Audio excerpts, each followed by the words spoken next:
Hey les petits potes, c'est quoi? J'espère que vous allez bien. Aujourd'hui on est le jeudi 9 décembre et j'espère que vous êtes installés bien confortablement parce qu'on va pouvoir ouvrir le 9e paquet.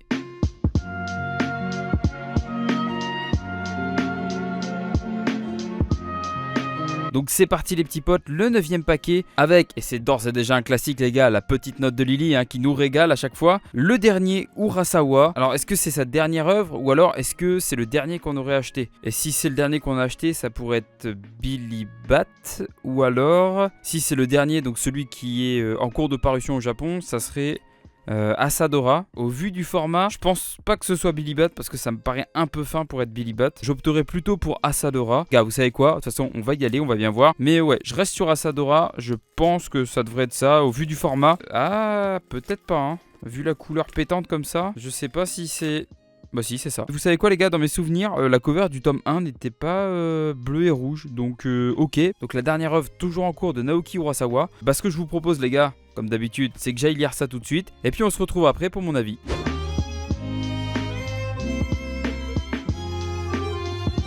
Les petits potes, alors Asadora, donc la dernière œuvre toujours en cours de Naoki Urasawa. L'histoire débute avec une petite fille du nom de Asa, donc qu'on voit ici sur la première de couverture. Dès les premières pages, on la voit courir un peu dans tous les sens à la recherche d'un médecin parce que sa mère va accoucher d'un énième enfant parce qu'ils sont déjà très nombreux dans leur famille. Bon, sans spoiler, elle finit par trouver le médecin qui va aller s'occuper de sa mère. Et en attendant, elle va un peu s'égarer, elle va retrouver un ami à elle qui était en train de faire un petit jogging les gars sous la flotte parce qu'en plus ils annoncent une grosse tempête. Sauf que sur le chemin du retour, elle va croiser la route d'un homme qui était en train de voler des onigiri. Donc elle va commencer à le poursuivre.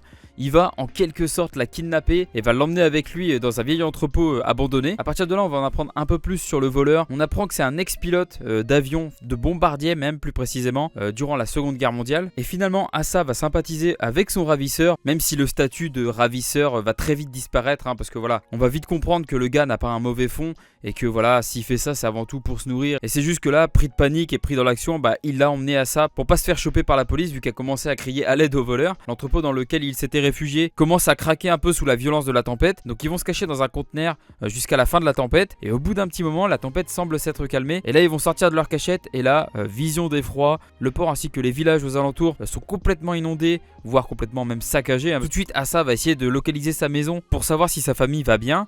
Sauf que avec l'inondation, impossible de savoir où est sa maison. Il y a juste que quelques toitures qui dépassent de l'eau. Donc ouais, c'est pas une inondation de 30 cm les gars. Là, on parle d'une inondation de plusieurs mètres. Donc c'est assez violent. Donc en attendant, ils vont commencer à secourir d'autres personnes. Ils vont avoir l'idée de ravitailler les gens qui sont dans le besoin, donc avec un avion. Et c'est justement en survolant la zone qu'ils vont pouvoir localiser la maison d'Asa. Et là, juste après l'avoir localisée, on va vite comprendre que l'inondation, c'était pas le pire truc qui venait d'arriver. Et voilà, j'en dis pas plus les gars, c'est comme ça que se termine le tome 1. Même si l'histoire au début a l'air un peu banale et peut-être pour certains chiante à mourir, franchement non, continuez parce que rien que les dernières pages valent le coup. Et du coup j'ai hâte de voir la suite parce que c'est un peu what the fuck en fait ce qui se passe à la fin. J'ai trop envie de vous spoiler les gars, mais je peux pas du tout. En tout cas j'espère que mon avis vous aura donné envie de commencer Asadora, sachant qu'en plus il n'y a que 4 tomes sortis pour le moment. Donc voilà, il n'y a pas énormément de tomes à rattraper les petits potes. Et franchement si vous voulez un bon seinen à commencer, je pense que Asadora en fait partie. De toute façon sur le calendrier, pour l'instant c'est mon top 1 seinen.